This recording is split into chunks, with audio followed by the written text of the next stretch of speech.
Go Ford for your next truck or SUV and find an easier way to buy with Woodhouse Ford today. And experience the convenience of buying with Woodhouse Ford. Lease a 2023 Ford Escape Active for $397 per month for 48 months and 7,500 miles per year. First payment and $299 doc fee due at signing. Security deposit waived. Tax, title, license extra with approved credit. Expires 12/04/2023. Right now, new and current customers can get any phone for free at US Cellular, so you can connect with all your family members this holiday season. You can even call your aunt who always makes you talk to your cousin, who's a dog. Or, maybe just send her a festive text. Get the gift of connection at US Cellular. Get any phone free today. US Cellular, built for us. Terms apply. Visit uscellular.com for details. We value human connection with fewer distractions. US Cellular, built for us. Visit your US Cellular authorized agent, Cellular Advantage, located at 918 South Locust Street in Glenwood. This is SpaceTime, Series 25, Episode 17, for broadcast on the 9th of February 2022. Coming up on SpaceTime, discovery of a new Earth Trojan asteroid, hundreds of mysterious filaments discovered floating in the heart of the Milky Way, and China launches more Earth observation satellites. All that and more coming up on SpaceTime. Welcome to SpaceTime with Stuart Gary.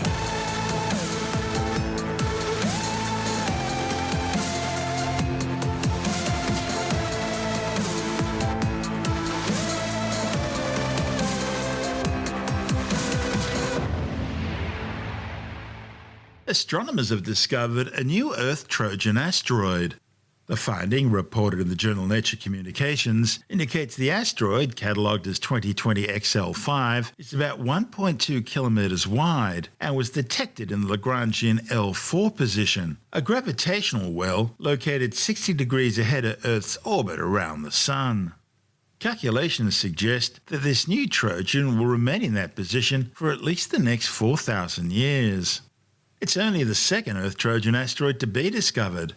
The other, 2010 TK7, was only 300 meters in diameter and was discovered by NASA's Wide Field Infrared Survey Explorer spacecraft in 2010, also in the L4. Trojans don't orbit right at Lagrangian points, but rather oscillate in tadpole-shaped loops around them, at least as viewed from a co-rotating reference frame in which the planet and the Lagrangian points are stationary. Trojan asteroids have long been detected in other planetary systems, such as Venus, Mars, Jupiter, Uranus and Neptune. In fact, NASA has a mission going to the Jovian Trojans right now. But finding Trojans around Earth's always been difficult because of the glare of the Sun, which always obscures them from clear view.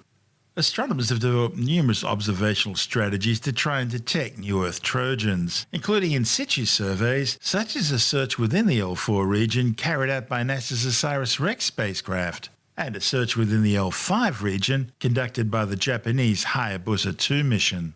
But dedicated efforts have, for the most part, failed so far. The problem is the observational time window between the asteroid rising above the horizon and the sunrise is usually very small. Therefore, astronomers need to point their telescopes really low in the sky where visibility conditions are at their worst, and they've got the added handicap of the imminent sunlight saturating the background light, meaning they've really only got just a few moments of observational time. Still, the authors in this study managed to make their discovery using the 4.3-meter Lowell telescope in Arizona and the 4.1 SWORD telescope in Chile. The study's lead author, Toni Santarose from the University of Barcelona, says the Earth Trojans hold a pristine record of the early conditions during the formation of the solar system, since they might have been co-rotating with the planet during its formation. Earth Trojans would also be ideal candidates for potential space missions. Because the Lagrangian L4 position shares the same orbit as the Earth, it would be relatively easy to reach. Santarose says Earth Trojans could also become ideal bases for an advanced exploration of the solar system, and they could even become a source of resources. This is SpaceTime. Still to come, hundreds of mysterious filaments discovered floating in the Milky Way's heart, and China launches its 156th Earth observation satellite. All that and more still to come on SpaceTime.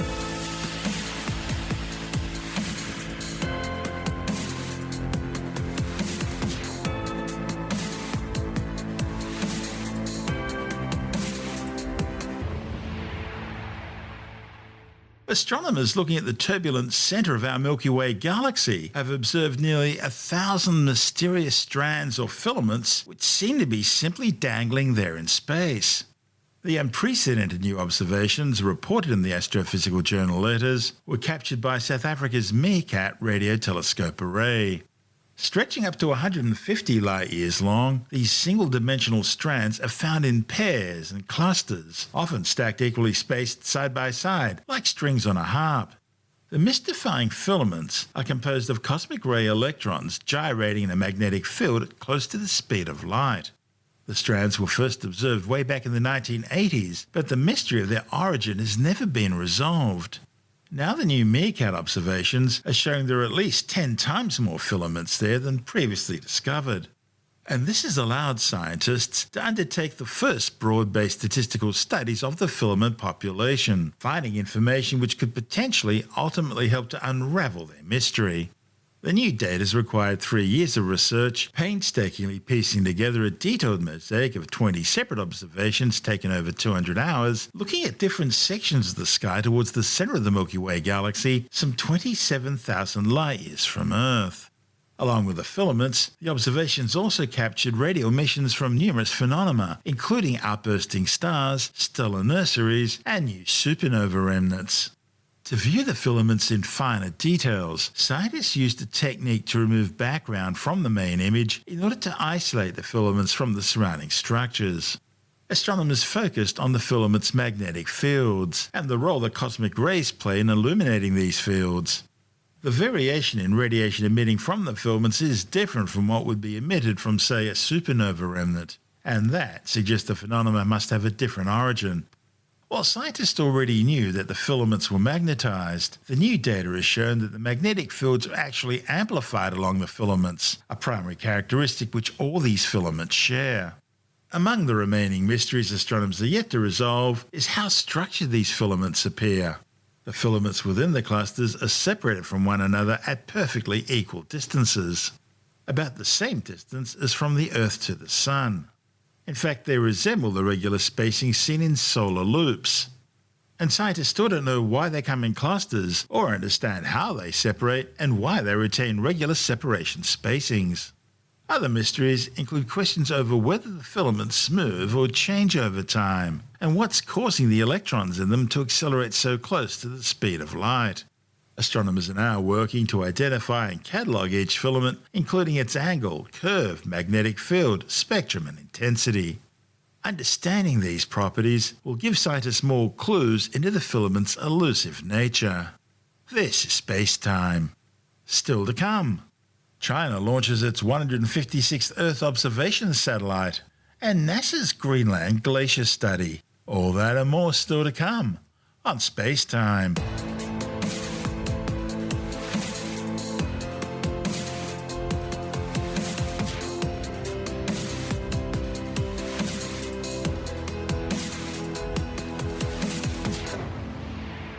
Okay, let's take a break from our show now for a word from our sponsor, NordVPN. You know, these days people need to take extra care about what's happening online. They need to be concerned about their online privacy and security.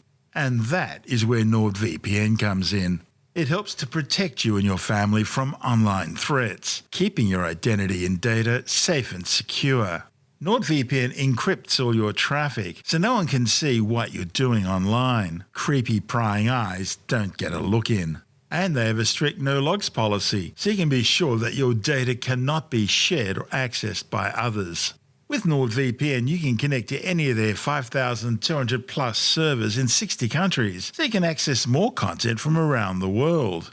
And NordVPN has amazing speed. Tests confirm it's rated as the fastest VPN out there, and that means you won't have to wait long for videos and websites to load. You'll be able to surf the web and stream movies with ease. Plus, I found NordVPN to be really easy to use. So, you really do need NordVPN to take care of your online security, and that's why I want you to do what we do and give NordVPN a try. And this is where our exclusive offer for SpaceTime listeners comes in. Just go to nordvpn.com/StuartGary Or use our special code Stuart Gary and you'll get a huge discount off your NordVPN plan, plus 1 additional month for free and a bonus gift. And of course there's NordVPN's 30-day money-back guarantee. So what have you got to lose? Grab your exclusive NordVPN deal by going to nordvpn.com/StuartGary or use the code StuartGary to get a huge discount off your NordVPN plan, plus 1 additional month for free and a bonus gift. That's NordVPN. Give it a try. And of course we'll include the link details in our show notes and on our website. And now, it's back to our show. This is SpaceTime with Stuart Gary. China is continuing its program of launching vast numbers of Earth observation satellites.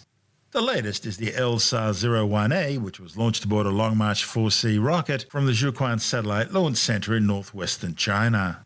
The 3.2-ton spacecraft was placed into a 607-kilometer high sun-synchronous orbit. The satellite is equipped with an L-band and multi-channel synthetic aperture radar, allowing it to penetrate clouds, rain and vegetation. Its sister satellite, the LSAR-01B, is slated for launch later this month. China now has some 449 satellites orbiting the Earth.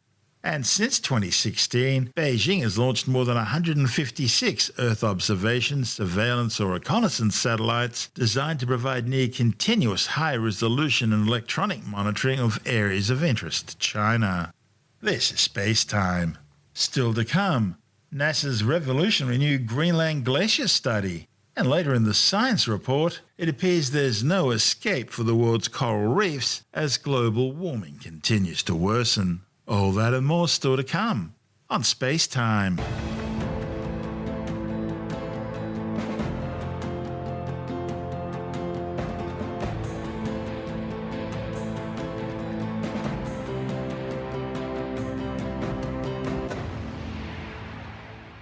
A new study has confirmed that warming ocean waters are melting Greenland's glaciers from below at least as much as warm air is melting them from above. The findings, which have revolutionized science's understanding of the pace of sea level rise, are based on NASA's 6-year Oceans Melting Greenland mission, which surveyed the giant island's coastline. The study confirms that ice loss from Greenland's ice sheet is contributing more to global sea level rise than any other single source on the planet. The authors found that Greenland's glaciers are now melting up to 7 times faster than what they were 25 years ago. The problem is, if all of Greenland's ice sheets melt, global sea level rise would be about 7.5 meters. That's 24 feet. The Oceans Melting Greenland mission undertook the most complete survey ever carried out on the seafloor around Greenland's coastline. It included the first scientific measurements along some of the most remote coastlines in the world, and included dozens of previously uncharted fjords which are clogged with icebergs from disintegrating glaciers. More than 220 glaciers flow from Greenland into the ocean. Scientists always knew that ocean water swirling around and under these glaciers had to be contributing to their ice loss, but they had no real idea how much. The problem is satellite observations of sea surface temperatures can't answer that question. Around Greenland, the top layer of the ocean is extremely cold and not very salty because it contains a lot of water from the Arctic, which is the freshest of all the oceans. Now, a shallow glacier that only touches this layer of water would melt slowly. However, hundreds of meters further down, the ocean's a lot warmer because it's saltier. And a deep-seated glacier would be eaten away more quickly by this warmer water, losing ice 4 to 5 times as fast as a shallow one. The only way to find out any glacier's risk is to measure the glacier and the seafloor and the water in front of it. Now, scientists have been doing this by studying individual glaciers for many years. But Oceans Melting Greenland principal investigator Josh Willis from NASA's Jet Propulsion Laboratory in Pasadena, California, wanted to measure all 220-plus glaciers in order to get the most complete picture possible. Scientists drop some 250 probes a year in order to measure ocean temperature and salinity right down to the seafloor at strategic locations right along the entire Greenland coastline. The data shows that up to 4 times as many glaciers are sitting in the warmer water than previously thought, and so have a far higher risk of melting. Willis also says that around a third of all Greenland's glaciers account for about half of the ice loss, and all of those are sitting in warm water. We've been watching Greenland melt for 25 or 30 years now, and you can see the surface melt every year from satellite data. We know the weather pretty well. We know when it gets warm enough to melt the ice. But looking at the glaciers around the edges, these fast-moving rivers of ice that dump ice into the ocean, it started to become clear oceans could actually play a role in controlling those glaciers. And so Oceans Melting Greenland, or OMG for short, was born as a way to try and answer the question, how much are the oceans controlling the glaciers? How much are they causing them to dump extra ice? And what does this mean for the future of the ice sheet? Greenland has enough ice to raise sea levels by 25 feet if it all melted today. The ice sheet is 10,000 feet tall in the middle, and you fly over it in a jet for 2 hours and you're still on top of it. So it's an enormous chunk of ice and something that is a big part of our climate system. So by 8 o'clock, we'll figure out if we're going to go north. If we don't go north today, then we have to hit it hard Wednesday to go north and then leave for Thule on Thursday because the weather is not looking good. It's always an adventure doing work in Greenland, and it never works out exactly like you planned it. You really have to pick your places very carefully where you're going to be able to land, stay a couple of nights, get fuel for the airplane. And of course, the schedule almost immediately gets thrown out the window because the weather's bad, or one of 100 other things could go wrong. And the last 2 years, we also had to deal with COVID. It was just one more of 100 other challenges of getting this crew and this airplane to measure the ocean temperatures really all along Greenland's coastline once a year for 6 years. We started with a ship. The ship drove around the edges of Greenland and mapped the sea floor. The water there, remember, is upside down. You've got the cold water at the top and the warm water down below. So if the warm water is going to reach the glaciers and interact with them, the glaciers have to be sitting in warm water, and there has to be some deep water that connects the glacier with the water offshore. So the first couple of years, we really just mapped the seafloor, and we revolutionized our knowledge of the seafloor depth around the island. Huge areas had just never been mapped, and we had no idea how deep they were. So with the data collected by OMG, we now know not just which glaciers are reacting to the ocean, but why they're reacting. And it's almost always because they're sitting in deep water, and there's a deep channel connecting them to the offshore. When we were flying around measuring the oceans, you drop this cylinder out of the airplane. It falls on a little parachute, and when it hits the water, it separates into two parts, and one part stays at the surface, and it radios data back to the plane, and another part sinks, and we get one profile of the temperature and the saltiness of the ocean from the surface all the way down to the seafloor, because we really want to know what that deep water is doing, because that's the water that melts the glaciers. We drop those things about 200 times a year, covering the entire area around Greenland, so we have a snapshot of what the oceans look like. What we've shown during the course of OMG is that the glaciers are paying a lot of attention to the oceans. These are magnificent, enormous rivers of ice that empty into the seawater, but they're not disconnected from what's happening in the oceans. When the oceans warm, they retreat more quickly. When they cool, sometimes they even grow. And these glaciers are often sitting in a lot deeper water than we've realized previously. And that means they're a lot more threatened by the water. And Greenland has the potential to raise sea levels much higher than we previously knew. So basically, every time we made a big discovery on OMG, we had to raise the bar on our predictions of sea level rise from Greenland. Without the ocean's role in melting away the ice, you're only getting half the story. I started working on OMG in 2012, almost 10 years of my life, and I've definitely grown as a scientist. I started with one idea of Greenland as a pretty simple block of ice. Of course, it's fantastically complicated and interesting. You see these sharp mountain ridges where the ice has just cut a channel right through it. There's giant icebergs. The glaciers are literally moving, so you can't see them with your naked eye, but if you go back from one year to the next, you can see how they've changed. It's really a dynamic place, and that's part of the reason it's so scientifically interesting, but of course, it's just beautiful to look at too. If you talk to Greenlandic folks who have been living near these glaciers and whose families have been watching these glaciers for generations, they know that the glaciers are shrinking. We found that they wanted to know about the science and what we were finding almost as much as we did. They're living in a landscape that's changing probably more dramatically than anywhere else on Earth. This is an important place. It's important for the entire world. As ice is lost in Greenland, sea level goes up everywhere. It's literally all around the planet is affected by what happens in Greenland, and so it's going to shape a lot of our future too, not just the Greenlandic folks. That's Josh Willis from NASA's Jet Propulsion Laboratory in Pasadena, California. And this is SpaceTime.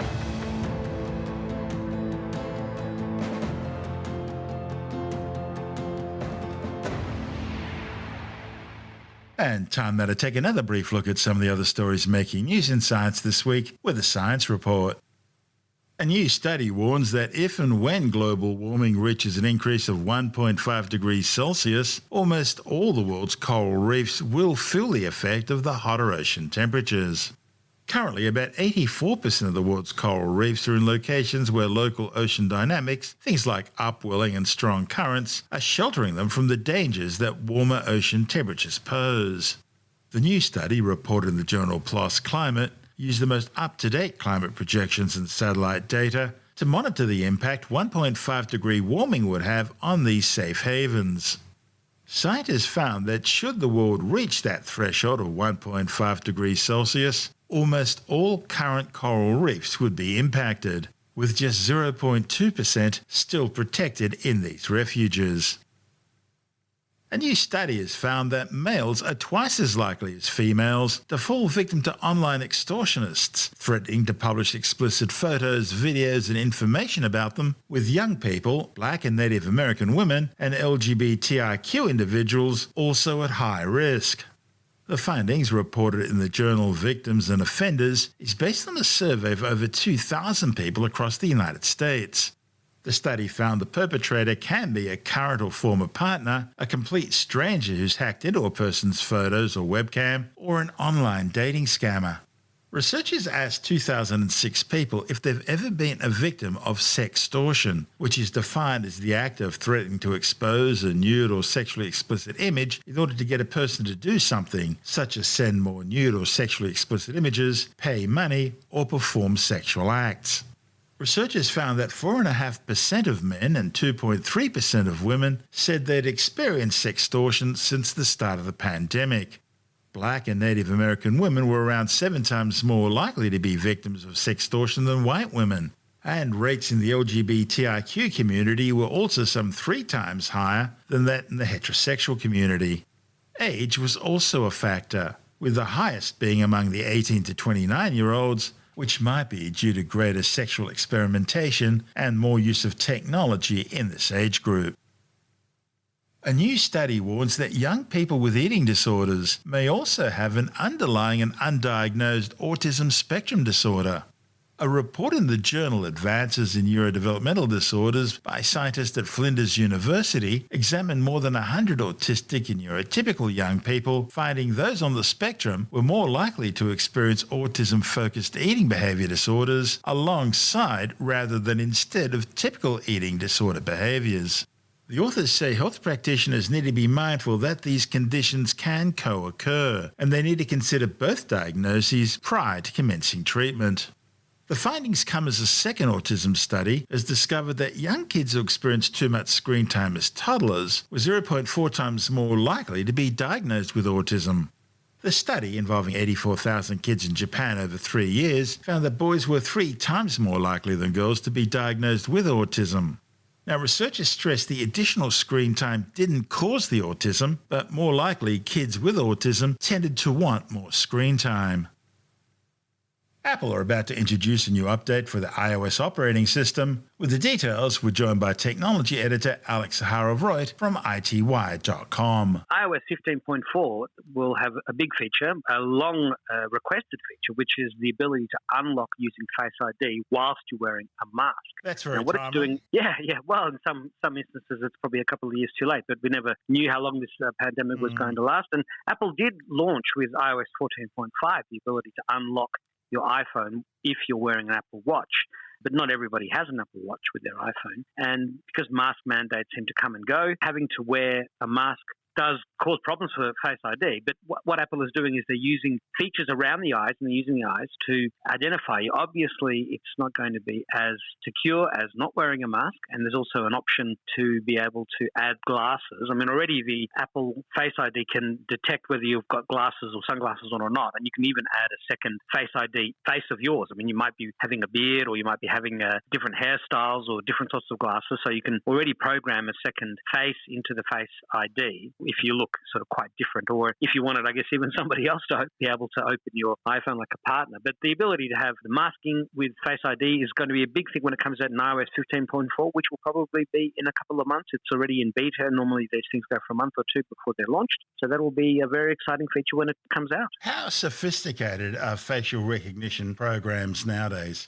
Well, on the iPhone, it's very sophisticated. They're using 15 or 30,000, I can't remember which, infrared dots to identify different parts of the face. And other companies have tried doing similar things. Huawei had something similar, but at the time there were people who said they could fool it. There were different facial ID systems that just basically looked at your face sort of as a 2D image rather than a 3D image. I remember I had a Samsung Galaxy Note 10, I think it was, maybe a Note 9. And at the time, you could use a photograph. I mean, they fixed it later on. They made it harder to break. But for a while, you could. I was using a picture of myself on one phone to unlock my other phone, and that's obviously not good. So that's one reason why I think Google doesn't have Face Unlock on its Pixel 6 and 6 Pro. You have to use fingerprint ID or a code. So Face ID is not there at all, even though that was something they did with, I think, LiDAR sort of technology with the Pixel 5.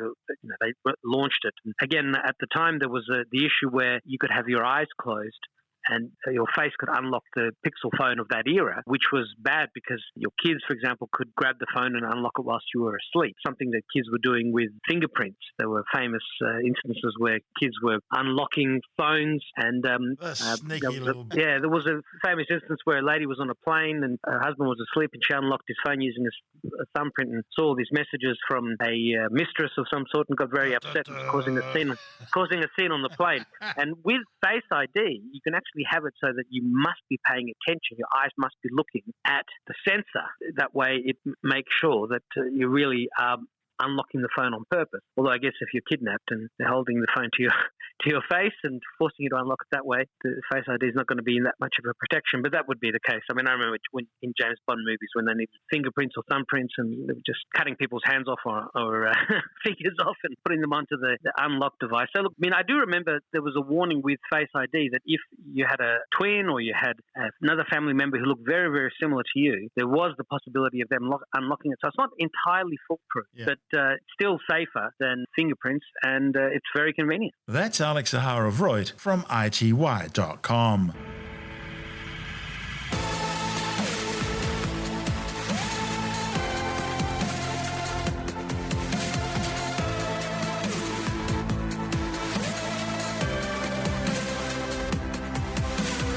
And that's the show for now.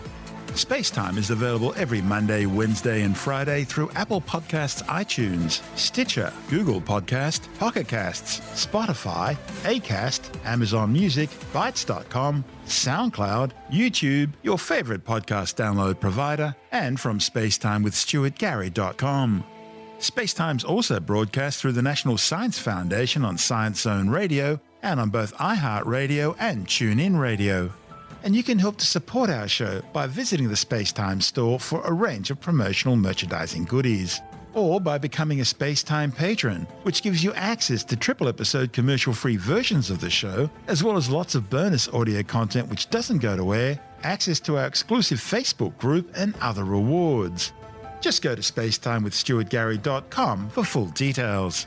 And if you want more space time, please check out our blog, where you'll find all the stuff we couldn't fit in the show, as well as heaps of images, news stories, loads of videos, and things on the web I find interesting or amusing. Just go to spacetimewithstuartgary.tumblr.com.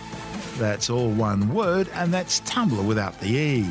You can also follow us through @StuartGary on Twitter, @SpaceTimeWithStuartGary on Instagram, through our SpaceTime YouTube channel, and on Facebook, just go to facebook.com/SpaceTime with Stuart Gary. And SpaceTime is brought to you in collaboration with Australian Sky and Telescope magazine, your window on the universe. You've been listening to SpaceTime with Stuart Gary. This has been another quality podcast production from Bytes.com.